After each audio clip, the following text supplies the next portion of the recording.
I'm Mabu. It's Tollywood. Be nice to me. You know.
Maligayang Pasko po at kita nyo, White Christmas tayo. White Christmas tayo mga ka-Be Nice to Me. Hindi kagaya nung mga nakaraang Pasko, medyo magarbo ang ating mga pagdiriwang. At kumbaga napakaraming tao. Ngayon, dahil nga nasa gitna tayo ng pandemya, so ang pag-celebrate natin ay nasa tahanan lang tayo. Tapos, siyempre may kaunting salo-salo. Hindi kagaya ng mga nakaraang Pasko, nakasama natin ang ating mga kamag-anak, kaibigan. Ayun, at maligayang Pasko at ingat po tayong lahat kung nasaan man tayo ng dako ng mundo, mga ka-Be Nice to Me. So ngayon ang oras po ay alas 8 ng umaga at negative 8 po dito sa Toronto, Canada. Actually ano siya, negative 2 but feels like negative 8. Yun, but feels low, you know. So, bagay po ba sa akin itong aking buhok? I-comments nga nyo dyan sa baba. Sa baba. Pero parang mas prepare ko yung magsombrero na lang. Yan. Parang mas makisig. Tapos baliktarin natin. Tapos hindi na rin ako nag-ahit. Hindi na rin ako nag-ahit. Eh. At para maiba naman, for a change. Diba? For a change. At dahil Pasko na naman, tingnan natin. At yun po ang ating vlog for today. Yung iba't ibang napapansin natin sa Paskong Pilipino. At ang ating unang napapansin, siyempre, yung pag Pasko, naghahanda tayo ng sangkatutak. Kahit tayo ilan lamang sa bahay. Kahit nasa Pilipinas ka or nasa ang dako ka ng mundo, ganun pa rin ang ginagawa. Naghahanda ng sangkatutak ng napakarami. At kahit ilan lang naman, kahit kagaya namin, 4 lang kami sa bahay, pero naghahanda rin ng marami. Kumbagay, mapicturan lang at maipost sa Facebook. yun ang sa mga social media account, ganun, pinopost natin para kumbagay, naging bahagi na natin ng buhay ang social media. So, yun. Kung ano-anong pinopost natin, so picture doon, may mga lechon-lechon, mga ganun. At yung mga pagkain, lahat ng pagkain, yun. Real talk to. Kasi ang pronounce ko dati, real talk. Kasi siyempre yung pagka-Pinoy ko na andun yung accent eh. Hindi ko naman kasi turo sa akin ng ko, real talk daw. O yun, anak ha, binago ko na. Real talk. Ito, nowadays daw yun. Kasi dati nagdadasal muna bago kumain. Ay ngayon, pipicturan muna, siselfiehan muna yung mga pagkain. At yun, syempre hindi nawawala sa mga handa nung mga nakaraang nung mga nakaraang Pasko. Pero ngayon naman may naghahanda pa rin na talagang kompleto, yung mga lechon, spaghetti, At saka syempre, meron tayong ham. Saka yung kung ano-ano pa, mga merong puto, gano'n. At saka sopas, hindi nawawala yan. Masarap yan eh. Ang sumunod nga po ay yung mga bata naman. Yun, naalala ko nung bata ako, no. Naglalagay ako ng medyas. Medyas sa ano, siyempre naniniwala ako na lalagyan nga ni Santa Claus yung medyas ng pera. At tapos kinaumagahan naman, siyempre hindi nawawala yung mga bata na nag-aabang ng mga malulutong na 20, malulutong na 50 mula kay ninong at ninang at sa mga tito at tita. Puntahan agad. Pagkasimba yun ha, pagkasimba. Siyempre ang unang ano, sisimba ka eh. Yun yung ginagawa ng isang Pinoy. Yung tradisyong Pinoy ba na punta muna sa simbahan. Pagkasimba, siyempre isusuot din yung mga bagong damit, yung mga pamasko. Sabi, oh, nakapamasko. Meron pang bagong sapatos. Ayaw matutungtungan. Agad ka lang gamitin. Hindi, pero yun ang talagang ano ng mga Pilipino eh.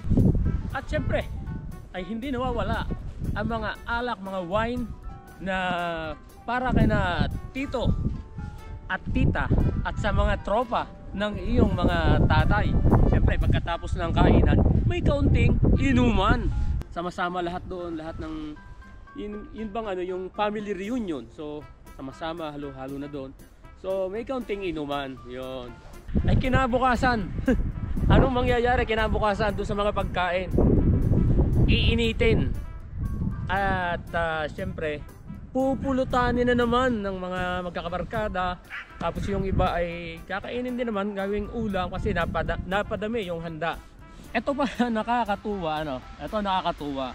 Kasi ito yung mga lola at lolo nyo na tuwing dadaan kayo sa kanilang harapan, paulit-ulit na itatanong kung kumain ka na. Kumain ka na ba? Kumain ka na. Pero naitanong na nila. Masarap din namang ano, maramdaman na yung kanilang pag-iimbita, concern sila kung nakakain ka na. Yun ay kahit paulit-ulit ay masarap sa ating pakiramdam. At hindi mawawala siyempre yung kaunting istoryahan, kwentuhan. Yung ating mga tita at tito ay magtatanong kung anong year ka na, tapos sa kabilang taon, yun ulit ang itatanong. Tapos kung anong kukuhanin mo, pag college, gano'n, paulit-ulit. Pero yun talaga, part ng ano, ng bonding. Siyempre, yung mga kaibigan na alas 6 pa lang, bumabati na agad ng maligayang Pasko. Hindi na maintay yung alas 12 ng hating gabi. Dahil, syempre, nangangamba sila na baka magloko ang signal. So, hindi na nila inintay. Talagang atat na silang bumati at baka maunahan. Alam mo, kasi nag-uunahan yan yung mga ganyan pagka Pasko. Kahit ako, ako'y mauunahan Kasi, syempre, mas maganda yung una kang bumabati. Yun. At hindi ito nawawala. Yung meron kang pinsan na nagmumukmuk sa isang tabi o di kaya nasa kwarto lang at talagang nag-emote lang. Nag-emote. Meron mga ganun parang yung feeling talagang hindi siya masaya sa Pasko. Hindi nawawala yun Mga pinsan mong bigla na lang nawawala. Yun pala ay pupunta sa kanilang mga jowa at para lang makabati ng Merry Christmas o maligayang Pasko. Hindi talaga nawawala yan. Ako nadanas ko rin yan nung kabataan ko. Ado pa, banding ng family. Pero bigla akong tatakas. Kasi siyempre, gusto ko rin makasama ng kahit kaunting oras yung aking jowa. Yung aking iniirog. Hindi nawawala sa Pasko ang yung magbabanding nga yung pamilya na may video okay. Yun, magpapaingay ng magpapaingay. So may ingayin yung kapitbahay. Di video okay. Siyempre, kanta dito ng mga pamasko. Kagaya ng mga kanta ni Jose Marichan. Yun. Tapos siyempre may mga kaunting Every Boy Regino, di ko kayang tanggapin. Yun. Yung mga kantahan para masaya ang banding. At ito ang isa sa mga matitindi. Ito yung mga batang araw pa lang ng mga patay. Nangangaruling na. Hindi, merong ganoon talagang gusto ko ni just for fun nila. Pero mo, November 1 pa lang tapos nangangaroling na agad. Yun yung mga napapansin natin, napapansin natin sa pagdiriwang ng Pasko. Pagsapit naman ng December 1, meron ding nangangaroling na nga rin. Tapos pag hindi mo nabigyan, syempre kakanta ng thank you, ang babarat ninyo, thank you. Yung mga kaibigan natin na magpo-post ng mga sari-saring pagkain sa Facebook, ipopost sa kung ano nung social media. Tapos ilalagay nila ng caption na sira na naman ang diet ko. Or di kaya sabihin pagkatapos itong Pasko magda-diet na ako. Yung mga tipong ganun, paulit-ulit lang.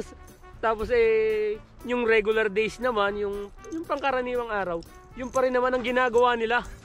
Yung pa rin ang ginagawa nila. Ayan, at nilapitan tayo ni Doggy. Merry Christmas. Tapos yun nga, post dito sa mga social media account kung ano, at masisira daw ang diet, na ganun. Pero kabilang taon, yun na naman ang sasabihin. Ganun.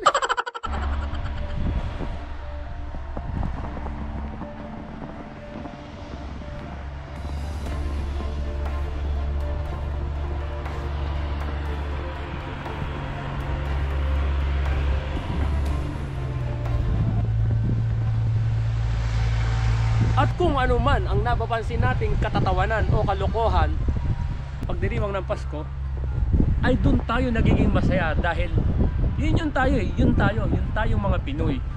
Dahil ang mga Pinoy likas ang pagiging masiyahin at gumagawa ng mga katatawanan.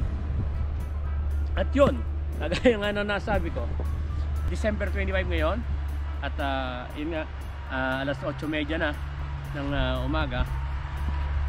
Bali ahead ng 13 hours ang Pilipinas. So yun, maligayang Pasko sa inyong lahat. At kung bago pala kayo sa aking channel, syempre inaanyayahan ko kayo na mag-subscribe sa aking YouTube channel, Tol Leo Hood, Be Nice to Me.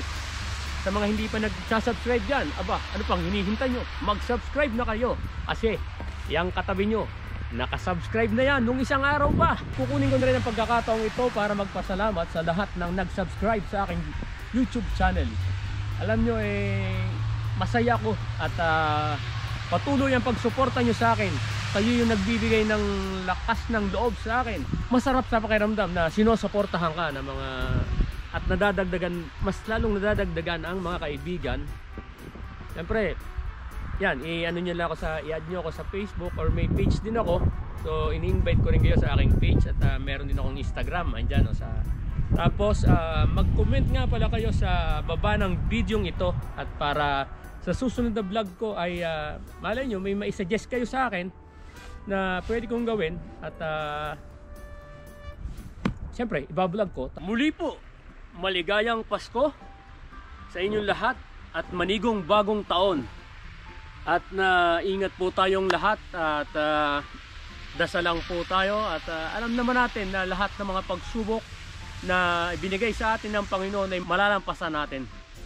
So masala po ng marami, maligayang Pasko. Hi Mabu.